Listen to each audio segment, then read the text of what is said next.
অবৈধ মাটি রাস্তা দিয়ে নিয়ে যাওয়ার সময় রাস্তায় মাটি পড়ে বেহাল দশা, রাস্তায় বিক্ষোভে ফেটে পড়ল গ্রামবাসী। ঘটনাটি মুর্শিদাবাদের আজিমগঞ্জের মুকুন্দবাদ গ্রাম পঞ্চায়েতের মুড়ামারা গ্রামের ঘটনা।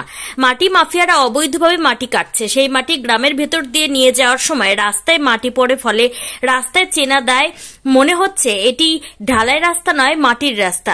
হালকা বৃষ্টি হলে এই ঢালাই রাস্তার মাটি থাকার ফলে যাতায়াতের অযোগ্য হয়ে পড়ে। বারবার প্রশাসনকে জানার পরেও কোনো সুরাহা মেলেনি।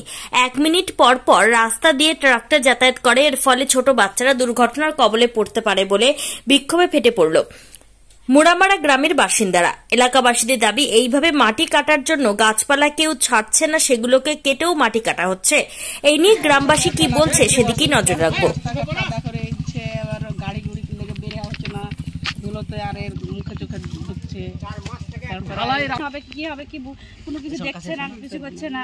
রান্না করছি, রান্নাতে ধুলো বুলো সব পড়ে যাচ্ছে, মানা শুনছে না, আমরা মানা করছি, তামদেরকে ধমকি দেখাচ্ছে, সবাই মিলে ভয় দেখাচ্ছে।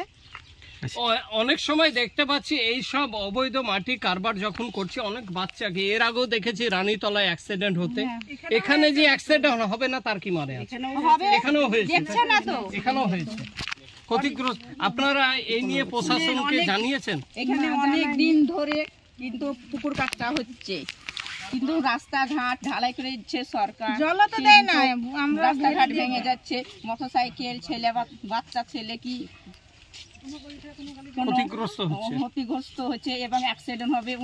নিচু উঁচু জায়গা হলে অ্যাক্সিডেন্ট হবে, ভাঙচুর হয়ে যাচ্ছে রাস্তা, আমরা চলাফেরা কি করবো, কি করে? ওদের তো কোনো যায় আসে না, ওরা এখন মাটি বয়ে নিয়ে যাচ্ছে, চলে যাচ্ছে। আমাদের অসুবিধা হলে পয়সা ইনকাম করছে ওরা, আমাদের কি পাচ্ছি আমরা? পাবো কি? জল জমে থাকলে, কাদা থাকলে কোথায় চলাফেরা? ওদের তো কোনো অসুবিধা হবে না, ওরা চলে যাবে, তো বই ওরা ইনকাম করে বেরিয়ে যাবে, অসুবিধা হবে আমাদের। আচ্ছা, গাড়ি কতক্ষণ পর পর আসছে? তাহলে বাচ্চাদেরকে চলছে। আচ্ছা, বাচ্চাদের নিয়ন্ত্রণ করতে তো অসুবিধা, বাচ্চাদের চলাফেরা করি, কেউ থামে না, সন্ধ্যা 6টা থেকে পরপরই চলে যায়, রাত 6টা থেকে সন্ধ্যা 6টা পর্যন্ত থামে না। এটা কোন জায়গা? এটা কোন জায়গা? এটা মুড়ামারা, মুকুন্দবাগ মুড়ামারা, মুড়ামারা নিচু পাড়া। আচ্ছা, কিন্তু অন্য রাস্তা তো আছে, এই রাস্তাটাই কি আছে? অন্য রাস্তা যেখানে যাওয়া না, অন্য জায়গা ওই যেই রাস্তার মাটি কাটছে সেই রাস্তাতে যাচ্ছে না, তো এই রাস্তাতে ক্ষতিগ্রস্ত হবে, তার জন্য এই রাস্তা দিয়ে যাচ্ছে, নিজের রাস্তা দিয়ে যাচ্ছে। আমরা মাটি করছে, মাটিটা বলছে চেঁচে দাও, আমরা চলতে পারছি না, চেঁচে দাও, চাচ্ছে না, কিছুই করছে না।